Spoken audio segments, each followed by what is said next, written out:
It was 11:15 at night when Joel, reading in bed, heard his mother call up, "Joel, come and feed Lammy, will you?" She usually fed the orphaned lamb, but tonight she had come home late from a meeting and did not want to go to the barn wearing good clothes. The family dog, Jessica, jumped up from the doorstep as Joel came. Outside, a pair of overalls pulled over his pajamas, the laces of his boots dangling loose. "Hey, Jess," he greeted her, ruffling the dog's thick fur with one hand as they loped together to the barn. In his other hand he carried Lammy's meal milk replacement in a soda pop bottle capped by a black nipple. The March air was cold and the yard light caught the mist of Joel and Jessica's breaths. A dim crescent moon hung low over the east hayfield. Otherwise, the night was black.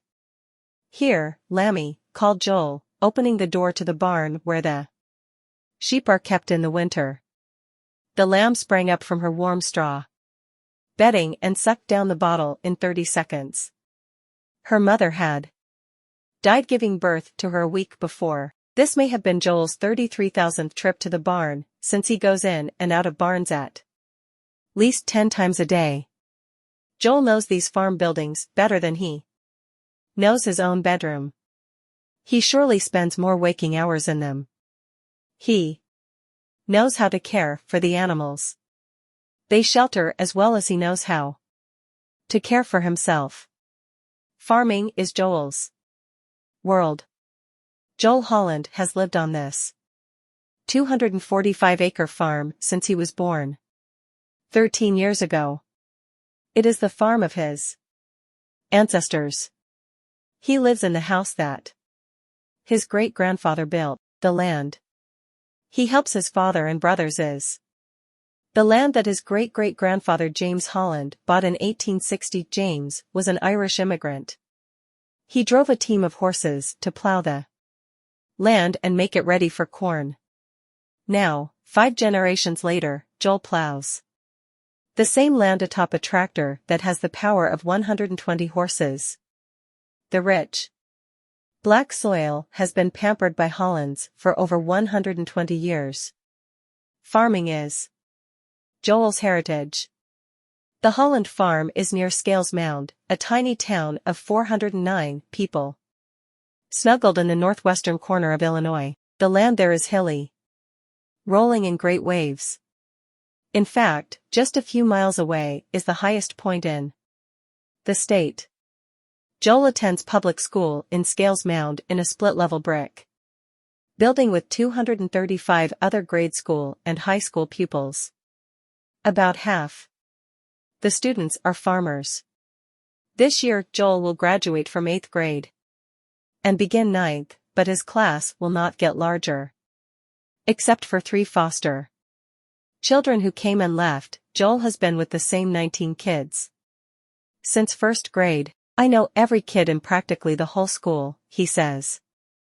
"Some of those guys in schools on TV don't even know the people in their own class."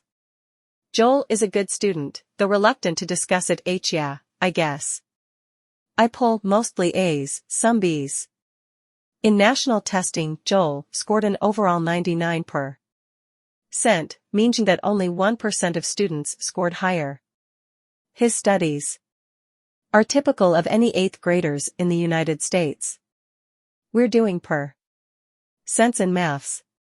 English, forget it. In history we're up to FDR, and science we do experiments like taking this chemical HCI and blowing up pi AJs of chalk. But when the school bus drops Joel off and he runs up the quarter-mile lane to his farmhouse, slips out of his sneakers, and pulls on his boots, then his life is no longer typical of an average teenager. His footgear is the clue. Joel wears boots every day, no matter what the season. That's because he does chores every night after school and for several hours on weekends.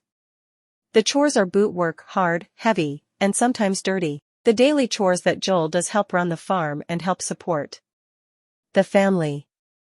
Joel is a teenager, but he does the war of an adult. Unlike most families, where the parents alone make the money, farm families work together. Each child's labor is not only important to the family's well-being, it is essential. The Hollands operate a self-sufficient farm, typical of many in the Corn Belt. They raise livestock, cattle, and a few sheep in each herd. They keep some females to replenish the stock. The rest of the animals are sold for slaughter and land on America's tables as beef and lamb. The Hollands grow virtually all the food their animals need: corn, oats, and hay. They sell the surplus, though most of their money comes from selling the animals themselves. To run a farm like this, farmers have to have many skills.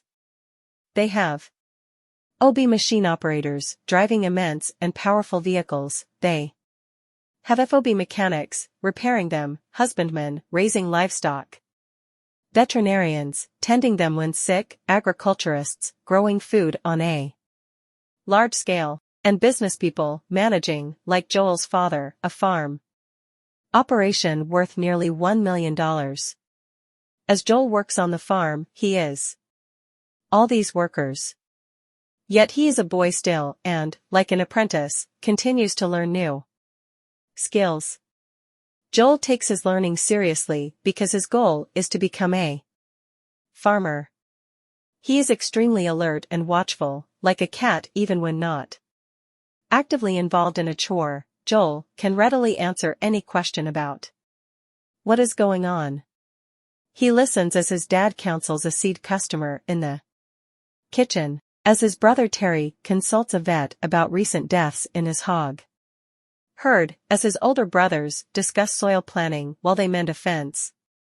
Knowledge seems to be constantly seeping, sometimes flowing, into Joel's mind. Joel is the youngest of Ed and Betty Holland's 6 children. Only he and his brother, Marty, 16, still live at home. 2 other brothers, Bill and Terry, come home each day to eat meals with the family. Bill and Terry rent neighboring farms. Each has his own livestock herd, but they farm their land collectively with their father. 2 other children, Kevin and Kathy, do not live at home. T_S year. Kevin, 22, will graduate from college in Chicago. He will be the 4th college graduate among the Holland children. We insist they all go to college and get a taste of what it's like off the farm, says Betty. Then if they want to come back to farming, that's fine. Kathy, 24, is the oldest child and the only daughter.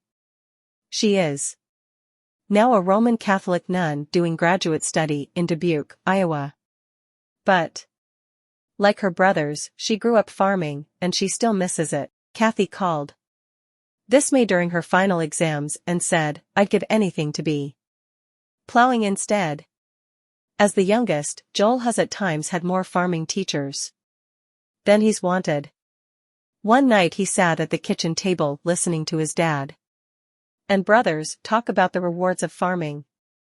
"It's a good, independent life," said Bill. "Oovery your own boss." "I wouldn't know," said Joel, grinning. "I've got bosses." "Who?" asked his dad. Joel pointed to each one around the table. They all laughed. Joel used to be largely at somebody's side, watching and listening, lending a hand, or going on the run for a tractor or forgotten tool. He took the occasional bossing he got in stride. Now, he is so busy with his own work that he is no longer available to be everybody's go-fair. "If I had just one word to describe Joel, it would be enthusiasm," says Betty. "He uses his youthful energy indiscriminately. On one summer day, he jumped 15 fences, drove farm machinery 25 renniles, fed 320 animals, opened and closed 8 gates, walked and ran about 8 miles, jumped on and off the tractor 26 times, lifted 900 pounds of grain, shoveled 4,000 pounds, ate about 2,600 calories On weekends and during the summer, Joel works outdoors. Anywhere from 8 to 15 hours a day. The only time he minds it is during early spring. Then the snow melts and rain often pours down daily, turning the farmyard into a swamp. Mud sucks at his boots, making laking itself a tedious chore. More than the bother, though, Joel hates the ugliness. When it rains, everything seems so awful. Regardless of how much energy his work consumes, Joel has plenty left over for sports. He hunts deer and traps wildlife in the fall, and snowmobiles in the winter. Spring brings softball and basketball games. And summer provides weather for water skiing and fishing. Nearly all his favorite sports are played outdoors. If he had to live in the city for a year, Joel says he would mostly miss the land. I'd miss seeing things grow. The change of seasons. In fact, if Joel could choose any place in the world to live, he guesses he'd live right here. It'd have to be country. After living out here, I don't think I'd ever want to be in the city. You just don't have the freedom. Or the responsibilities. I'm not saying a city kid doesn't have responsibilities. But you don't work as a family the way you do on a farm. It'd just have to be country for me.